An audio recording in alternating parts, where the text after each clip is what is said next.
Voici Francine Levasseur, 77 ans. Le 20 septembre 2006, sa vie a basculé à tout jamais. Ce jour-là, cette habitante de Berck-sur-Mer a rendez-vous à l'hôpital pour une visite de contrôle. Elle ne s'en doute pas une seconde, mais dans la salle d'attente, le médecin qui doit la recevoir va lui faire part d'une terrible nouvelle. Inimaginable. Et le docteur me dit, Madame, il est arrivé un drame chez vous. Je dis, un drame? Votre fille est morte. Ah, je dis, mais ma petite fille, qu'est-ce qu'elle va devenir? Et puis, il me dit, Madame, j'ai encore autre chose à vous dire. Alors je le regarde. Il me dit, Madame, votre petite fille est morte aussi. Ah. Pensez bien que c'était la terre qui s'écroulait. Je ne comprenais pas. Valérie Trouillet, 39 ans, et sa fille Harmonie Trouillet, 17 ans, ont sauvagement été tués dans leur petit appartement du centre-ville. Voici une affaire ô combien dans l'actualité. L'histoire d'un tortionnaire qui fait vivre aux femmes l'enfer sans jamais être inquiété, jusqu'à devenir un meurtrier. Et ce sont des corps qui ont été massacrés. C'est pas possible, Et puis pourquoi? Pourquoi? Qui Il ne fait pas l'effet d'une brute, il ne fait pas l'effet d'un tueur. C'était un homme à femme, mais qui n'aimait pas les femmes. Il avait un couteau dans la chambre de ma mère. Elle était sur le point d'elle-même aller au commissariat pour dénoncer les violences. Et donc, elle devient la femme à abattre. Cette invraisemblable affaire démarre le mercredi 20 septembre 2006, à Berck-sur-Mer, dans le Pas-de-Calais. Il est 1h15 du matin lorsque l'adjudant-chef Laurent Grard est appelé sur un incendie qui s'est déclaré dans le centre-ville. Un appartement est en train de brûler, avec 2 occupants à l'intérieur. Il y a urgence. On ouvre la porte et une épaisse fumée commence à s'en dégager. Donc on s'équipe avec nos appareils respiratoires isolants. On est dans le noir total, hein, le courant est coupé. On a juste pour lumière nos lampes dont on est équipé en fait. Les pompiers parviennent rapidement à éteindre le feu qui avait pris naissance dans la salle de bain. Il faut désormais localiser les occupants et leur porter secours. On s'est dirigé vers la cuisine.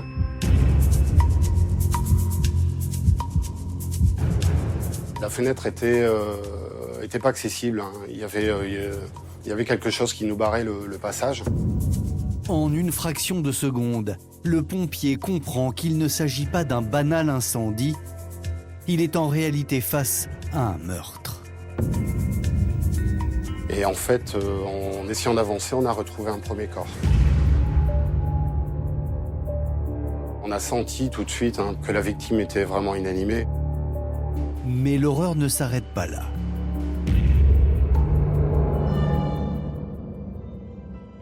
En progressant dans l'appartement, le pompier découvre ce qui semble être une chambre d'adolescent.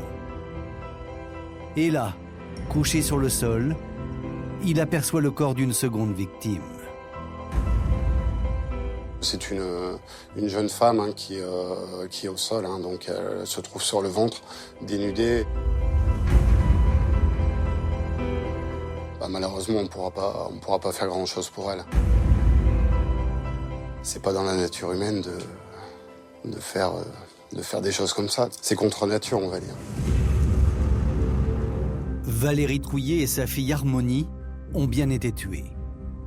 Ces meurtres sont l'épilogue d'une vie remplie de coups durs. Et pourtant, tout avait bien commencé dans la vie de cette maman qui élevait seule sa fille. Belle comme le jour, En réalité, Valérie était promise à un tout autre destin. Originaire d'un petit village de l'Oise, Valérie Trouillet connaît une enfance heureuse, aux côtés de son grand frère Philippe. À l'adolescence, elle devient une jolie jeune femme et se rêve mannequin. Je pense qu'elle aurait aimé faire carrière dans ce milieu-là. Elle avait des yeux magnifiques, des yeux que même moi je ne voyais plus parce que je la voyais constamment. Mais tout le monde me disait, elle a des yeux. Et une belle blonde aux yeux bleus, oui. Ouais. Il y a même une photo où elle ressemble un peu à Catherine Deneuve, quand elle a une vingtaine d'années. Valérie réalise même un book avec un photographe professionnel dans l'espoir de quitter sa campagne et faire carrière à Paris. Sa maman Francine se souvient que les rêves de sa fille l'inquiétaient un peu. J'aimais pas trop parce qu'elle allait sur Paris et c'est vrai que moi ça me plaisait pas trop, hein, parce que je trouvais que c'était pas... Je suis un petit peu vieille France. Hein.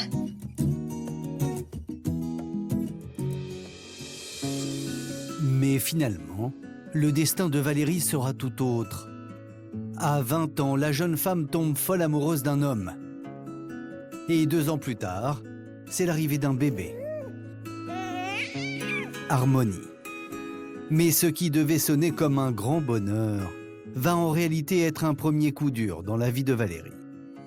Sa belle famille avait tendance à se mêler un peu trop du ménage, quoi, de comment il fallait faire à manger, faire la lessive, talalère. Avec la belle famille, ça n'allait pas. Valérie m'a dit, maman, je reviens. Elle a tout cassé. Elle était enceinte d'Harmonie. Séparée du papa d'Harmonie, Valérie décide de s'installer à Berck-sur-Mer. Pour subvenir aux besoins de sa petite fille, elle trouve un emploi de secrétaire médicale. Mais très vite, Valérie a du mal à concilier sa vie de maman célibataire à ce travail particulièrement prenant. Elle s'est aperçue qu'elle ne pouvait pas tenir la charge de ce travail. Valérie m'avait dit, mais maman, je ne suis pas capable. Valérie, si vive et si joyeuse, perd peu à peu goût à la vie. Elle tombe alors en profonde dépression. Elle grossit, elle prend des antidépresseurs. Disons qu'en maxi 4 ans, elle a complètement changé, quoi. Elle faisait pizza canapé, plus c'est caché, elle regardait la télé, elle bougeait plus, quoi. D'un côté, il y a cette maman qui est triste, qui est dans une situation de sa vie un peu compliquée et un peu en prise avec la dépression. Et puis il y a Harmonie, qui porte magnifiquement son prénom. Oui, et qui reflète ses qualités. C'est une jeune fille harmonieuse, effectivement. Elle est liante, elle est conciliante, elle est arrangeante, elle aime les gens. Harmonie Trouillet n'a que 17 ans, et pourtant à la maison, c'est bien elle, la plus responsable. Il y a une relation fusionnelle entre la maman et la fille, c'est un fait. Beaucoup d'amour exprimé, et on le voit d'autant plus du côté d'Harmonie. Effectivement, elle laisse des petits post-it. Des petits mots doux, des petits mots gentils, des petits bisous, des choses comme ça. Mais je trouve que c'était beau. Elle est très débrouillarde, Harmonie. Elle ne veut pas dépendre des autres. Elle sait que sa maman est dans une situation compliquée. Et donc, naturellement, évidemment, il faut qu'elle l'aide. Elle était un petit peu une petite ménagère avant l'âge. Elle allait chercher ce qu'il fallait au supermarché. Elle faisait le ménage. Ben, quelque part, oui, Harmonie, c'était la maman de Valérie. Mais Harmonie n'en oublie pas pour autant d'être une adolescente. Camille est sa meilleure amie. Elle se souvient de leur soirée passée à discuter de leur vie rêvée.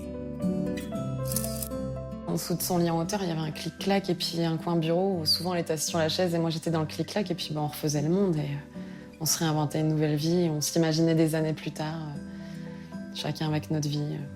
Elle disait, tu sais, mais j'aurai des enfants, tu connaîtras mes enfants. Mais pas tout de suite, il faut que je fasse ma situation. Harmonie adore les enfants. Fraîchement diplômée d'un BEP en carrière sanitaire et sociale, la jeune fille fait du babysitting pour se faire de l'argent de poche. Mais l'adolescente rêve de devenir puéricultrice. Elle avait une patience et puis elle avait ce côté, elle aimait ça se voit, quelqu'un qui a un contact direct avec les enfants. Chacun a son petit truc. Et elle avait ça. Harmonie Trouillet et sa maman Valérie formaient donc une famille unie malgré les galères. Mais le pire était à venir. Car les deux femmes, sauvagement tuées, connaissaient leur bourreau et elles ne se sont pas méfiées.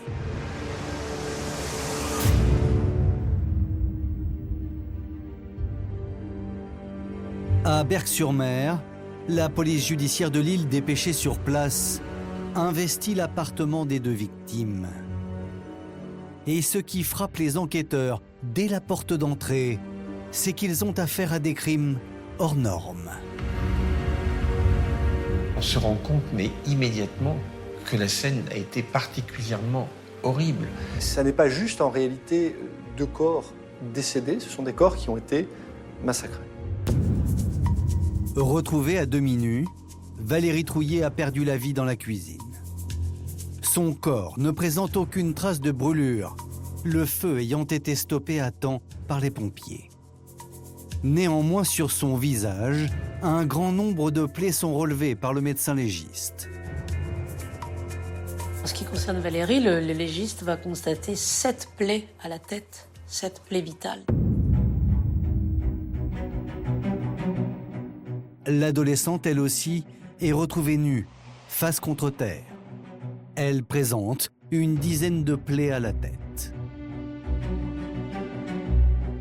La violence des coups portés aux deux femmes, les traces de défense sur leurs mains, font penser aux légistes qu'elles ont vécu une longue et lente agonie. L'hypothèse qui sera émise en matière de médecine légale, c'est peut-être l'utilisation d'un marteau de couvreur. Qui à la fois a la singularité de contenir une face contondante, mais également un côté tranchant. Elles ont vu les coups arriver, bien sûr. Et donc elles ont tenté de se protéger, peut-être tenté de le désarmer. Ça, c'est pas impossible, hein. Dans un sursaut de survie. Mais bon, elles faisaient pas le poids.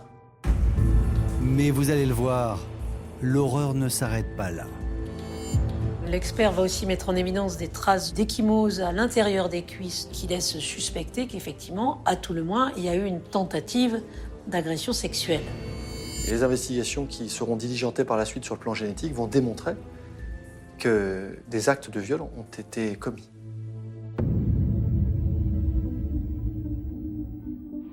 En effet, le légiste confirmera qu'Harmonie ainsi que sa maman Valérie ont toutes les deux été agressées sexuellement avant de décéder. C'est ce qui, en réalité, donne à ce dossier une dimension complètement folle. Personne ne comprend, personne ne saisit. Qui a voulu tuer cette maman et sa fille, mais surtout qui a voulu les massacrer à ce point? Et dans cette affaire, les enquêteurs vont vite avoir la conviction que Valérie et Harmonie connaissaient leur tortionnaire. En effet, dans le salon, ils relèvent des indices qui laissent penser qu'elles ont reçu un invité juste avant de se faire tuer. Il y a effectivement une petite scène de convivialité. Il reste du gâteau avec le couteau qui a servi à couper le gâteau, un peu de coca dans les verres, des mégots dans le cendrier. On a l'impression qu'effectivement, c'est passé un petit... On a bu un verre ensemble, on a mangé un morceau de gâteau. Et la porte n'a pas été ouverte par effraction, elle était ouverte. On a ouvert à l'agresseur. Quelqu'un qu'elle n'aurait pas connu, à cette heure-là, elle n'aurait pas ouvert. Donc elle devait être avec une connaissance, et je pense que c'est une soirée qui a dû mal tourner. Bouteilles de soda, verres ou encore mégots de cigarettes, l'ensemble des objets retrouvés sur place est mis sous scellé. L'ADN du meurtrier s'y trouve peut-être. C'est ce que nous verrons plus tard. En attendant, dans le quartier où vivent les deux femmes, l'annonce de ce double meurtre fait grand bruit et inquiète les habitants. Berck est une toute petite ville, tout le monde se connaît. Personne n'imagine qu'une chose comme ça puisse se produire. Les gens se regardent et se disent, mais est-ce que c'est pas quelqu'un qu'on connaît? Est-ce que c'est pas quelqu'un qui habite un étage au-dessus, en dessous? Est-ce qu'on le croise? Et justement, cette affaire n'en a pas fini de traumatiser les habitants de Berck. Car le nom qui va surgir surprend tout le monde. Et pour cause, ce n'est pas n'importe lequel. C'est le nom du petit ami d'Harmonie Trouillet.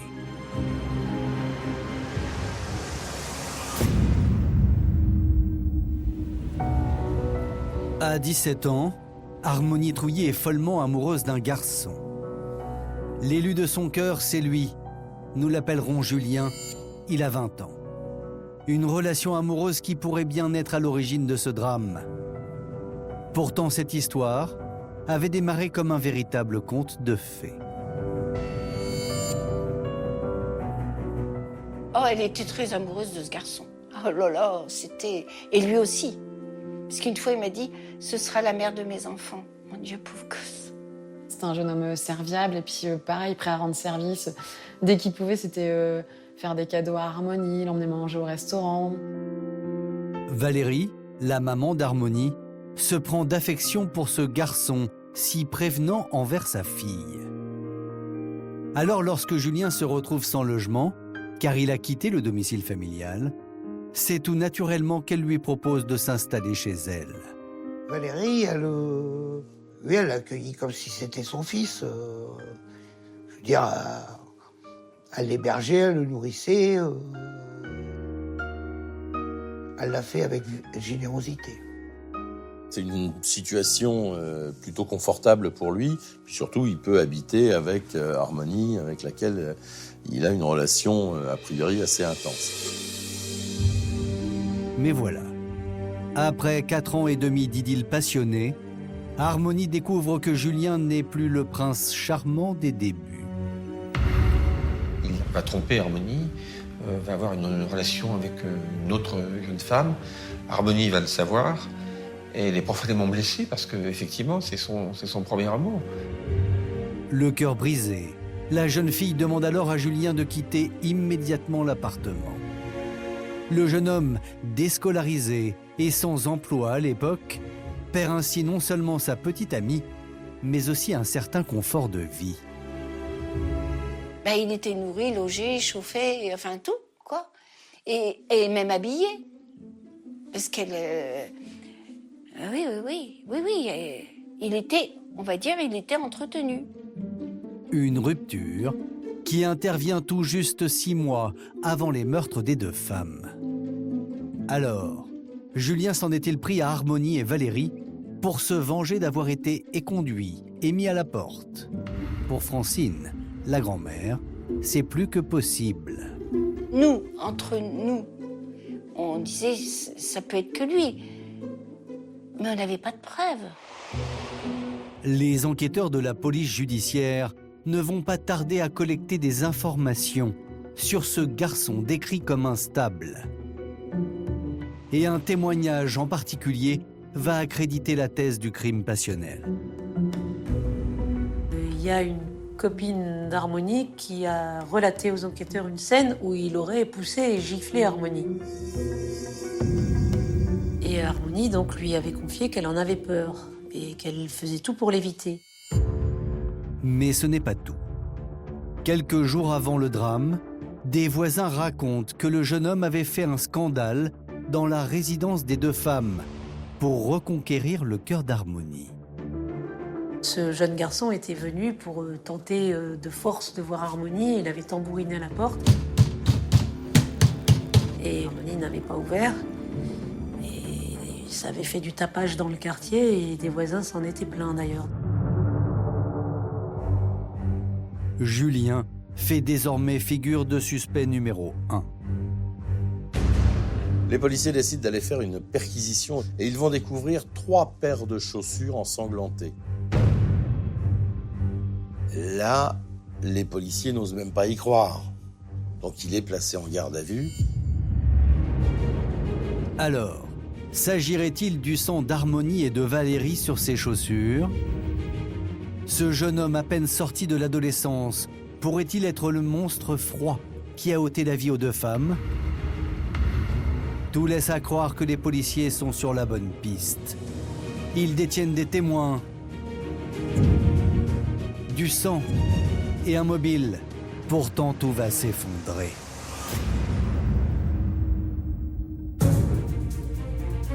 Car, manque de chance, Julien, le petit ami d'Harmonie Trouillet, a un alibi béton pour la soirée des meurtres.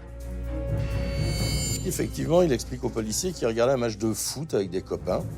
Vérification faite, il y avait bien un match de foot ce soir-là. Et vérification faite encore, les copains qu'il a cités devant les policiers ont confirmé qu'il était bien présent pendant ce match de foot regardé donc devant la télévision. Et puis, les résultats des expertises ADN tombent. Le sang retrouvé sur les baskets de Julien n'appartient ni à Valérie, ni à Harmonie. Selon le jeune homme, il s'agit donc d'une terrible méprise. Pour lui, ces meurtres sont l'œuvre d'un autre, et il va donner un nom aux enquêteurs. Il va lâcher un nom de quelqu'un qui pourrait être un suspect, Stéphane Gros. Stéphane Gros, il le connaît parce qu'il l'a vu lorsqu'il vivait chez Valérie et Harmonie. Il passait de temps en temps. Stéphane Gros. Ce nom est une énigme, car jusque-là, au cours de leurs investigations, les enquêteurs n'avaient jamais entendu parler de cet individu. C'est quelqu'un qui arrive, peut-on le dire, dans l'audition de Sébastien, un peu comme un cheveu sur la soupe. Et quand on essaye de reconstituer le puzzle de la vie de Valérie et Harmonie, Stéphane Gros, on ne sait pas trop où le placer. Même le frère de Valérie, Philippe, et son épouse Christine ne connaissent pas cet homme. Installés à plusieurs kilomètres de Berck, ils décident de mener leur petite enquête à distance. On a des amis sur Berck et tout de suite on appelle, on appelle pour savoir s'ils connaissent. Et là, on nous dit oui, on le connaît, mais ils sont fort étonnés que ce soit lui aussi, parce qu'ils me disent c'est un petit gringalet. Ils nous trouvent une photo de lui et c'est vrai qu'à voir la tête, franchement, on est très, très surpris.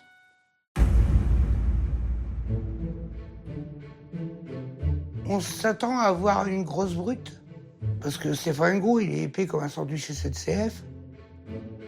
Mais comme le frère de Valérie ne va pas tarder à le découvrir, à Berck, Stéphane Gros n'est pas si inconnu que cela.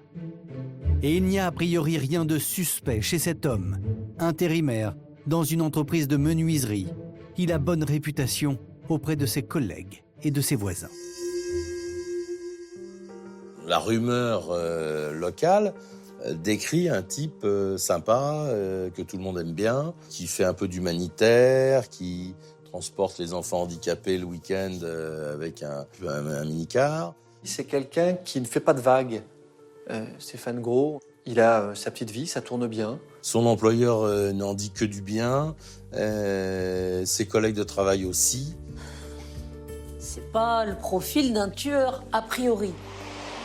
D'autant que Stéphane Gros est décrit comme un bon père de famille. Le trentenaire vit depuis 2 ans en concubinage avec Nicole, déjà maman de 2 enfants, nés d'une précédente union. Le couple vient de donner naissance à un petit garçon.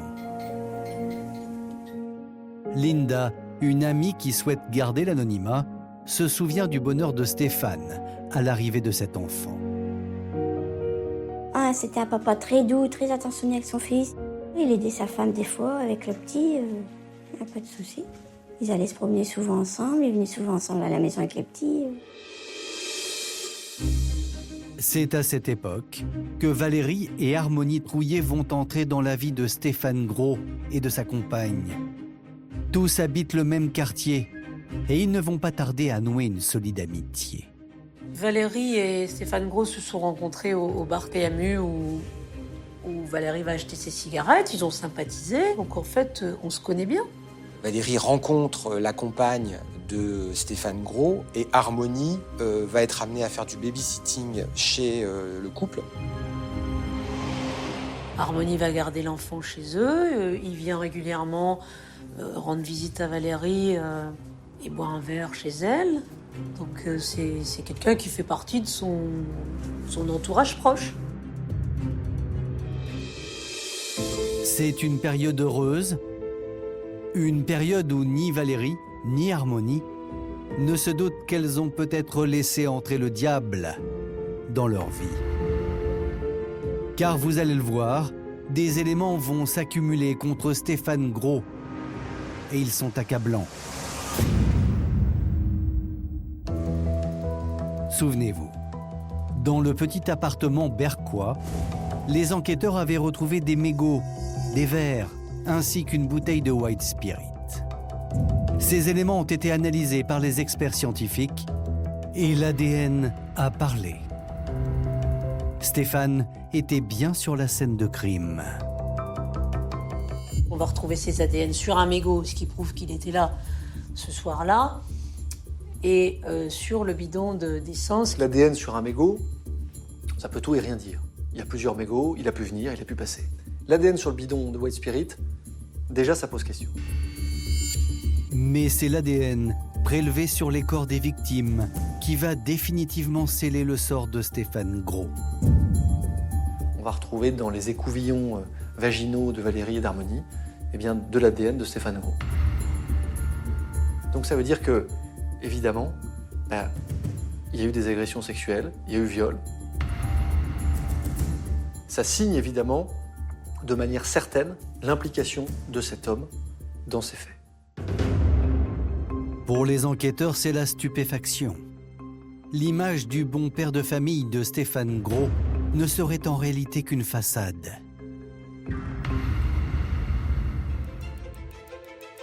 Le 17 octobre 2006, soit un mois après les faits, l'homme est interpellé et placé en garde à vue. Stéphane Gros fait figure de suspect numéro 1. Et pourtant en garde à vue, loin de se démonter, voici ce qu'il raconte sur son emploi du temps de la soirée du 19 septembre, jour où Harmonie et Valérie ont perdu la vie. Les premières dépositions de Stéphane Gros, en fait, vont être une dénégation totale. Et il va fournir d'ailleurs un emploi du temps. Il est passé ce jour-là chez Valérie. Il a fumé une cigarette avec elle. Peut-être a-t-il bu un verre d'ailleurs. Il va expliquer qu'il est parti de chez Valérie avant 19h et qu'il serait rentré chez lui. Selon Stéphane Gros, sa visite chez les deux femmes expliquerait la présence de son ADN sur la scène de crime et prouverait également qu'il n'était pas présent au moment des meurtres. Seulement voilà, quelque chose cloche. Valérie et Harmonie Trouillet n'étaient pas chez elles aux alentours de 19h. On sait par exemple que Valérie Trouillet et Harmonie sont allés faire des courses dans un supermarché et qu'à 19h, ils étaient dans le supermarché. Et on a le ticket caisse qui est à 18h56.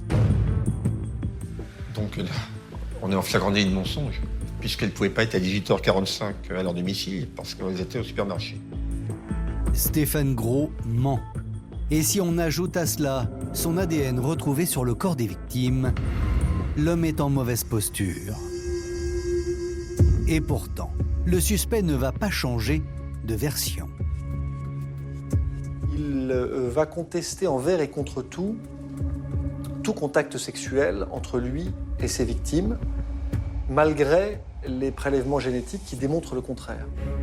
Pour les proches de Stéphane Gros, l'homme qu'ils connaissent serait incapable de faire preuve de violence. tout de suite, on a dit c'est pas lui. Il peut pas avoir fait ça. Il n'a pas le tempérament à faire ça. Il aurait jamais pu s'en prendre à des femmes, puis c'était des amis à Stéphane, donc mais il s'en prendrait jamais à des amis. Puis en plus, eux, ils ont eu l'ADN, pour eux, ils ont eu qu'un suspect, c'était Stéphane, quoi. Ils n'ont pas cherché autrement. Alors s'agit-il d'une terrible méprise? Pour les enquêteurs, c'est peu probable. Car aussi incroyable que cela puisse paraître, ils ont découvert que Valérie et Harmonie Trouillet ne seraient apparemment pas les seules victimes de Stéphane Gros.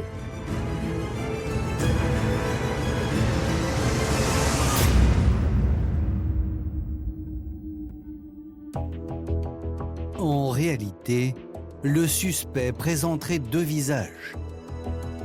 D'un côté, celui d'un père de famille, bon camarade, et de l'autre, celui d'un homme violent.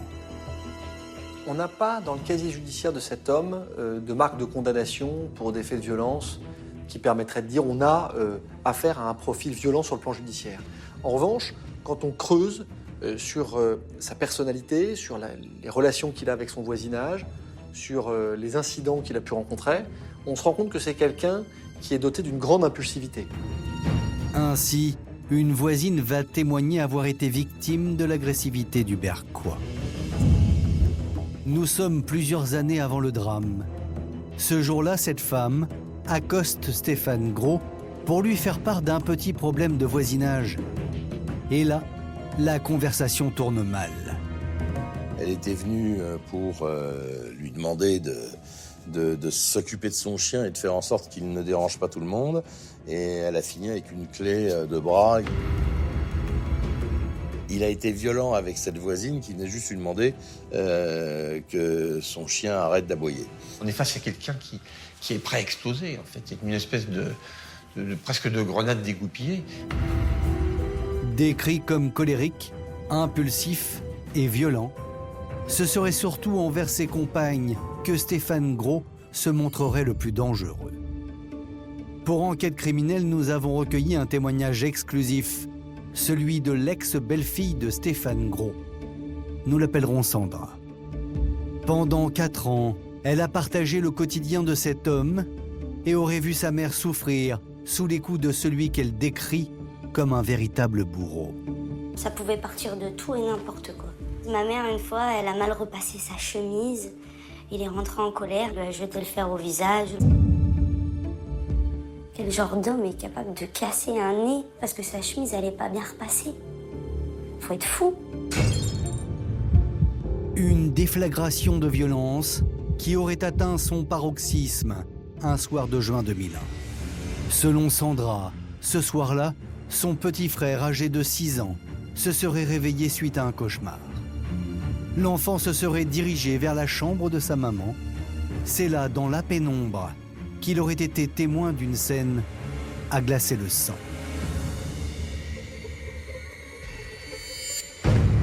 Stéphane Gros est avec un couteau dans la chambre de ma mère. Et je pense pas qu'il vient lui faire un câlin avec un couteau dans la chambre. Et mon frère écrit pour réveiller ma mère à ce moment-là parce qu'il sait pas ce qui va se passer. Je pense qu'il aurait été capable de la tuer peut-être.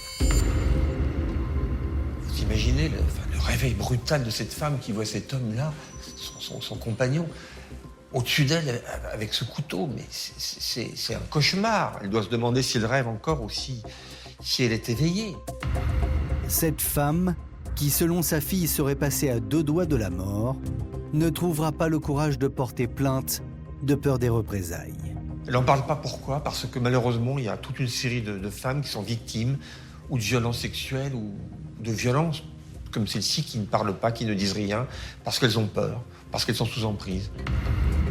Puis alors après, il y a un climat de menace qui font que ces jeunes femmes, ces femmes, ne vont pas déposer plainte. Donc, c'est lisse. On ne voit pas. Ça ne transparaît pas de la vie de Stéphane Gros. Et la mère de Sandra n'aurait pas été la seule femme de la vie de Stéphane Gros à garder le silence. Plusieurs des anciennes compagnes du suspect auraient été victimes de sa violence. Les enquêteurs vont interroger beaucoup de ses ex-compagnes, puisque c'était vraiment un homme qui collectionnait un peu les conquêtes féminines. Et toutes vont quand même faire le portrait d'un homme extrêmement impulsif et violent.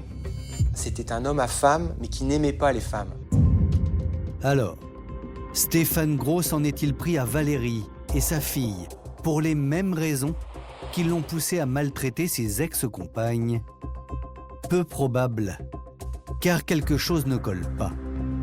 Les enquêteurs ont beau chercher, ils ne trouvent aucune trace de relation amoureuse entre Stéphane Gros et Valérie. Je ne vois pas ma sœur avec un type comme Stéphane Gros. Non pas que je sois fier, mais je connaissais ses goûts. Elle m'en aurait parlé. Si elle sortait avec lui... Je ne vois pas s'abandonner à un tel type. Et si finalement la cible de Stéphane Gros n'était pas Valérie? En effet, les proches des victimes ont de leur côté une hypothèse qui pourrait sembler invraisemblable. La première victime de Stéphane Gros serait en réalité la fille de Valérie, Harmonie.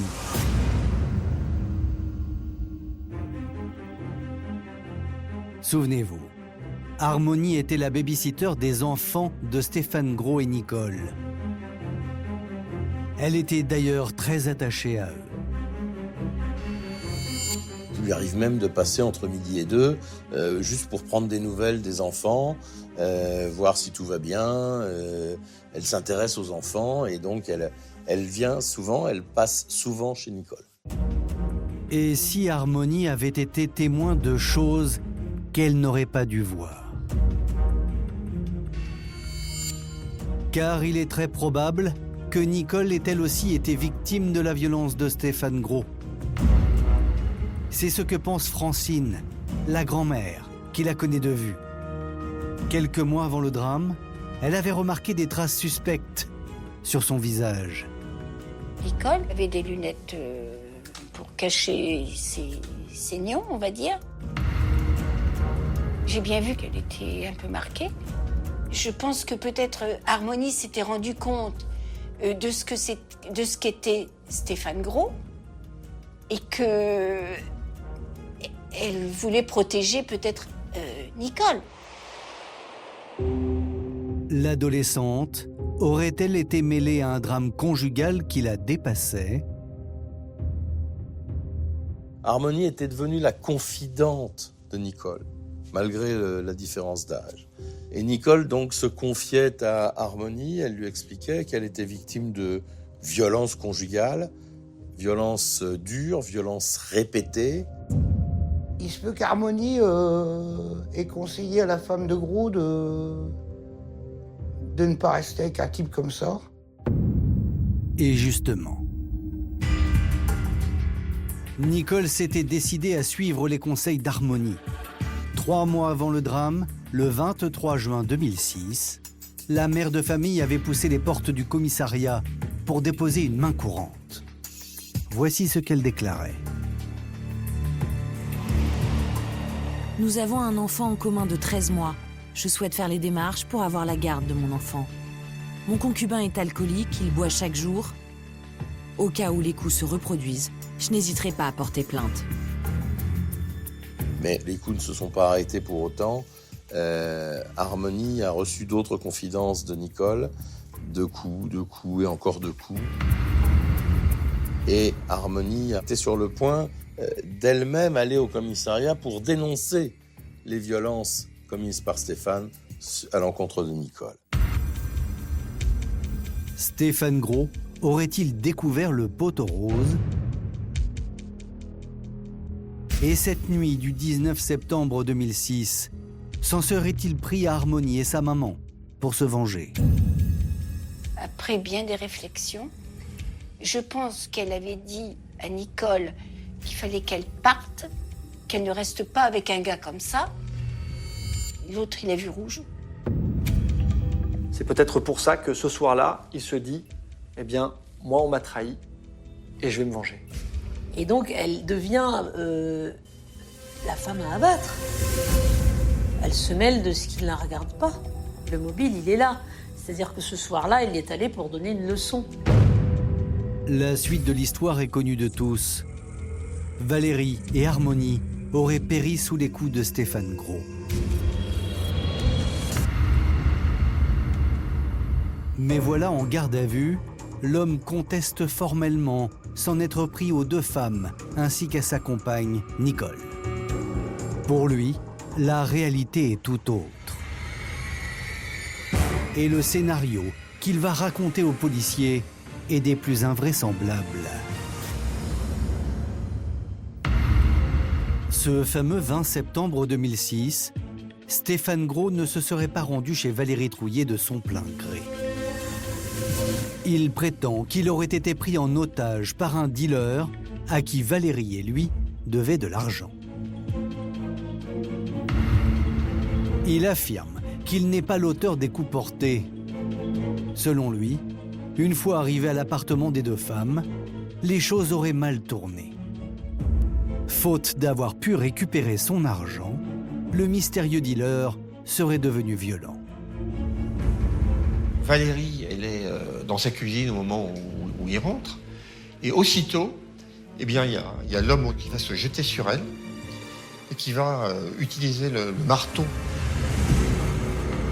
Témoin gênant de la scène, Harmonie aurait subi le même sort que sa maman. Et pour justifier la présence de son ADN sur le corps des victimes, Stéphane Gros accuse son ravisseur de l'avoir forcé à violer les 2 femmes, ce qu'il nie avoir fait. Concernant le white spirit versé sur les victimes, voici ce qu'il raconte. Donc il explique en disant « on m'a demandé de le faire, je l'ai fait, mais j'ai refusé de mettre le feu au corps ». Évidemment, encore une fois, il se met à distance de l'atrocité des faits. À écouter Stéphane Gros, il n'aurait donc été qu'un simple spectateur des crimes. Et cette version, la famille de Valérie et Harmonie a beaucoup de mal à la digérer. Car ils ont à présent l'impression que Stéphane Gros cherche à salir la mémoire de Valérie. On dit tout et n'importe quoi. On a dit que Valérie se droguait. Il est arrivé de Valérie de fumer un petit joint le soir, mais c'était juste pour s'endormir. Mais ça faisait plus d'1 an qu'elle avait complètement arrêté. Et ceci a été prouvé de toute façon lors des analyses de sang. C'était pas une dépravée. C'était vraiment dégueulasse quoi, d'ajouter du mal au mal.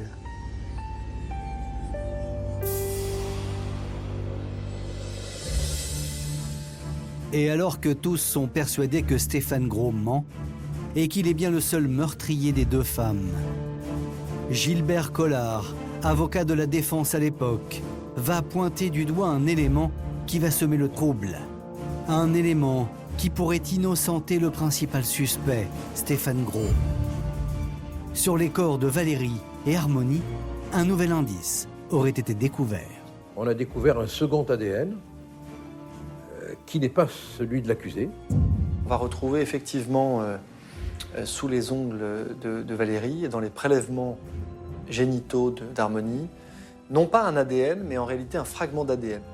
Est-ce que ça ne démontre pas qu'il y avait effectivement, comme le disait l'accusé, quelqu'un d'autre? Ça pose une question, on se dit, à qui appartient-il? Est-ce qu'il y a eu vraiment un complice? Seulement l'ADN de ce supposé complice, trop dégradé, n'est pas identifiable. Stéphane Gros est donc mis seul en examen pour homicide volontaire, viol, accompagné de torture et actes de barbarie envers Valérie et Harmonie. Et alors que son procès est sur le point de s'ouvrir, vous allez voir que cette affaire est encore loin d'avoir livré tous ses secrets.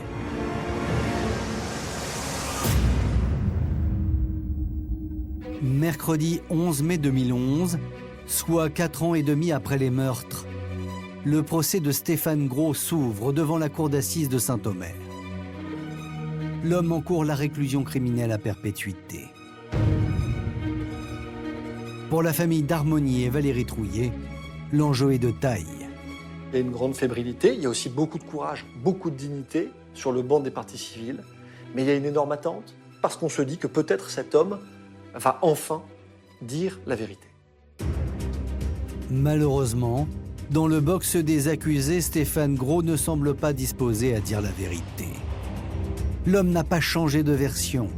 Pour lui, dans cette affaire, il n'est qu'une victime. Il est pris en otage par des individus qu'il ne connaît pas pour qu'il endosse à leur place le crime. C'est-à-dire, je suis innocent, je n'ai rien commis et je m'en voudrais toute ma vie. Et d'ailleurs, l'accusé, pour prouver son innocence, a une carte en main. Souvenez-vous, un ADN inconnu avait été retrouvé sur les corps des 2 victimes. Forcément, ça va être un argument qui va être utilisé par la défense pour essayer d'appuyer la thèse de Stéphane Gros, de dire « j'étais pas seul » et vous voyez d'ailleurs, il y a un 2e ADN. Et vous allez voir que les avocats de la partie civile vont eux aussi sortir de leur manche une carte à laquelle personne ne s'attendait, une contre-expertise génétique. Elle révèle qu'il y aurait eu une erreur concernant l'ADN inconnu. En fait, il n'aurait pas été retrouvé sur le corps des victimes, mais sur le bouchon de la bouteille d'essence présente sur la scène de crime. Si on le retrouve dans les prélèvements originaux, on se dit, bon, effectivement, pose le problème du complice. Sur la bouteille, bah non, pas forcément. Il suffit qu'un des enquêteurs ait prélevé le bouchon sans mettre, par exemple, un gant pour laisser son ADN. Il suffit que dans un des laboratoires, au moment de la rupture des scellés, au moment où on le sort, que quelqu'un ait pu le toucher. Il est fort probable que ce soit un ADN de contamination. En gros, fermez le banc, c'est pas l'ADN d'un 2e tueur. Face à ce coup de théâtre, Stéphane Gros ne se démonte pas et campe sur ses positions. Une attitude que même son avocat a le plus grand mal à assumer devant la cour. Il va s'accrocher à cette version qu'on pourrait appeler la version de la prise d'otage. Cette thèse insoutenable, il faut bien le reconnaître, parce qu'elle n'est appuyée sur rien, il va la tenir jusqu'au bout. J'ai même essayé pendant le procès de le faire évoluer, en disant que peut-être s'il donnait une version plus cohérente, il pourrait obtenir un peu de compréhension de la part des jurés. Au 3e jour du procès, pour tenter d'arracher la vérité à Stéphane Gros, la présidente du tribunal va appeler à la barre sa compagne, Nicole, qui aurait également été victime de la violence de l'accusé. Elle veut absolument rentrer dans les méandres de l'esprit de cette compagne qui a forcément des choses à dire. La magistrate a une idée.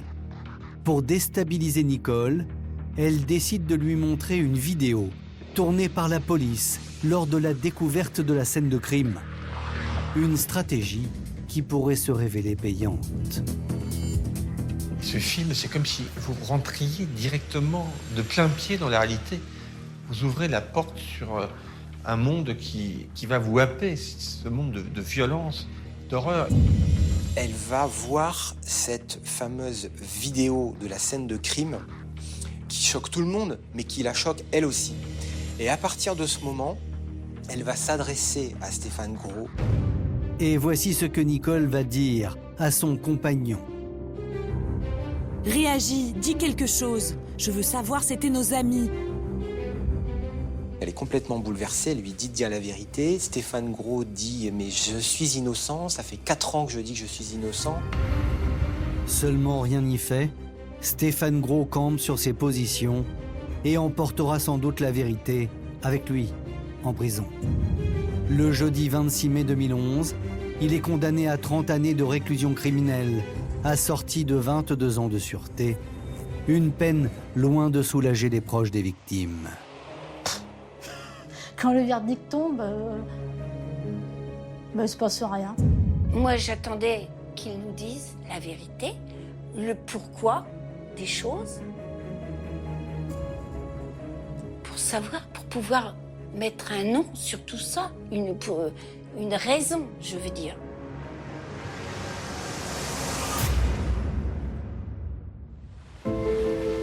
À Berck-sur-Mer, plus de 10 ans ont passé, mais le souvenir de Valérie et Harmonie hante toujours la petite commune. Un souvenir tellement fort que Francine, la maman de Valérie, n'aspire qu'à une chose aujourd'hui, retrouver sa fille et sa petite fille Harmonie, partie trop tôt. Moi, de toute façon, je n'attends qu'une chose, c'est de partir. J'ai plus rien. Je me dis, il faut que je vive. Voilà. Alors, je fais une bonne figure, je dis rien. Mais il faut... Je suis obligée d'avancer puisque il veut pas me convoquer là-haut.